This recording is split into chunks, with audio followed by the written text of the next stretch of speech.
জন্য ওই এলাকার সমস্ত মুর্দাদের কবরের আযাব মাফ হয়ে যায়। ওলামাদের কদমের মূল্য কত, পীর বুজুর্গ যারা এদের মূল্য কত।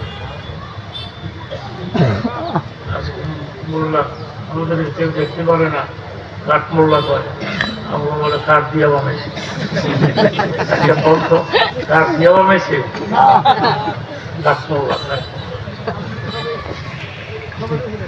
ইব্রাহিম বলে চলে গেছে, ইসমাইল পয়গম্বর যে আসছে এটা বুঝতে পারছে, কদমে কদমে পয়গম্বরের পায়ে কদম রাখছে।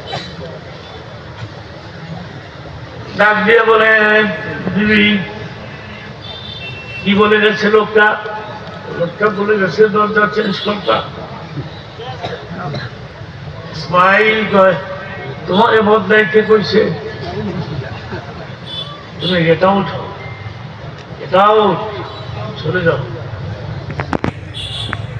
সঙ্গে সঙ্গে গেট আউট করে দিয়েছে। চিঠি লিখছে, বাবা ইব্রাহিম দরজা বদলাই নতুন দরজা লাগাইছি, তুমি আসো, আইসে একটু দেখে যাও। ইব্রাহিম আবার আসছে পত্র পাইয়া, কিন্তু ওই দিনও ইসমাইল বাড়িতে নাই, ওই দিনও ইসমাইল বাড়িতে নাই।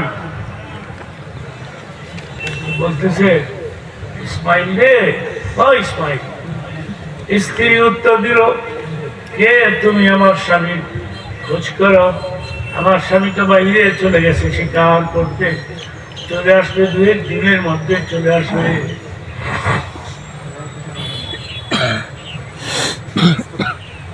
তোমরা কেমন আছো? আলহামদুলিল্লাহ। তোমরা ভালো আছো? আলহামদুলিল্লাহ। আচ্ছা, আমি একদিন মুসাফির আসছিলাম অনেক দূর থেকে। মুসাফির, আপনার পরিচয় না দিলে বুঝবো কেমন? আপনার পরিচয়টা দেন। ডাক দিয়ে বলে, বাবা বৌমা, আমি ইব্রাহিম খলিলুল্লাহ।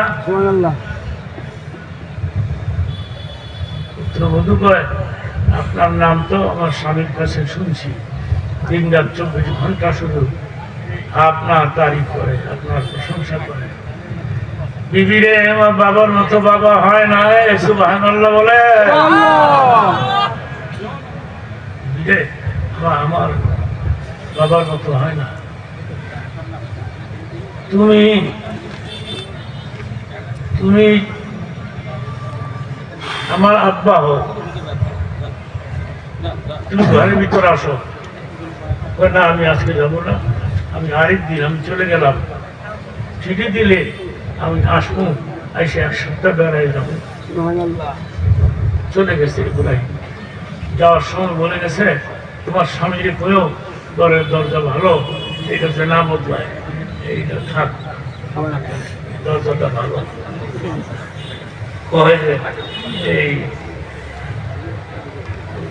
কথা মনে চলে গেছে। তখন পুত্রবধূ ঘর থেকে বের হয়ে আসছে। সাথী, আপনি আমার শ্বশুর হন, আমি আপনার কিছু খেদমত করতে চাই। সুবহানাল্লাহ। অনেক মহিলারা আসে, এই কথাটা মনে রাখুক না, যেটা আমি ছোট্ট করে বলে গেলাম। শ্বশুরের সেবা করতে হবে, শাশুড়ির সেবা করতে হবে, শ্বশুর শাশুড়ির জন্য জীবন দিয়ে দিতে হবে, ভালোবাসতে হবে এদেরকে। সেজন্য একে বলতেছে, বাবা আপনি এক কাজ করেন, আপনি মাকাম ইব্রাহিমের একটু এই পাথরে দাঁড়াই তো বলে তারপর ঘর বানাইছিলেন, চিল্লা একটু দাঁড়ান, পাথরে দাঁড়ান, আমি জমজম দিয়া পাও 2টা ধৌত করে দিই, মাথার গ্যাস দিয়া পাও 2টা মুছা দিই। শ্বশুরের সেবা, শাশুড়ির সেবা, মার সেবা, বাবার সেবা করা, এটা প্রত্যেকটা মুসলমানদের দায়িত্ব, ঠিক কিনা বলে? সেই জন্য যুবক বাবারা, তোমাদেরকে যে কথা বলে গেলাম, এগুলো তোমরা যত্ন করে এই কথাগুলো আমল করবে ইনশাআল্লাহ। এবং প্রোগ্রাম বাকি পর্যন্তই থাকবে।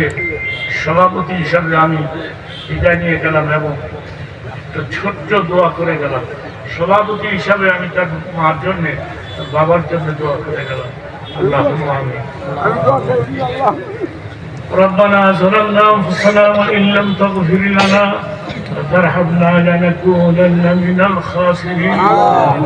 আল্লাহ, আশরাফ সিদ্দিকী কত আয়োজন করছে, হ্যাঁ, বক্তারা রাস্তায় আসতেছে, আমার যেমন আসতে দেরি হয়েছে, এখানে তো দেরি হচ্ছে, সেজন্য আমরা অল্প অল্প করে বয়ান করে বিদায় নিয়ে গেলাম। সব সিদ্দিকির জন্য দোয়া করি, আল্লাহ পাক তার ইজ্জতকে বাড়াই দেয়। কত টাকা খরচ করেছে, ওলামাদের পেছনে করেছে, খাওয়া দাওয়া এটা এটা করেছে, এগুলি করেছে, তো এগুলি তুমি মঞ্জুর করে দিও। তার মা বাবারে মাফ করে, মায়েরে মাফ করে দাও, মায়েরে মাফ করে দাও, বাবারে মাফ করে দাও। আমাদের মা বাপ মারা গেছে, মাফ করে দিও। দাদা দাদি মারা গেছে, দাদা দাদি মারা গেছে, দাদা নানি মারা গেছে। এরা সব সিদ্দিকী আমাকে অনেক ভালোবাসে, আমিও কষ্ট করে অনেক আসছি। আল্লাহ তার আয়োজনটা কবুল করে দাও। যত আয়োজন করেছে সব তুমি কবুল করে দাও। আল্লাহ, এই প্রোগ্রামটা আমি রেখে গেলাম তোমার হাতে, তুমি দেখলাই হচ্ছে সাথে বসে বয়ান করতে পারে। ওলামারা আসতেছে, হাসবে, বয়ান করবে। এখন মৌলানা বয়ান করবে, এরপরে আসরের নামাজ হবে, আসরের পর থেকে আবার দ্বিতীয় বক্তার আসবে বয়ান করবে। আল্লাহ সুবহান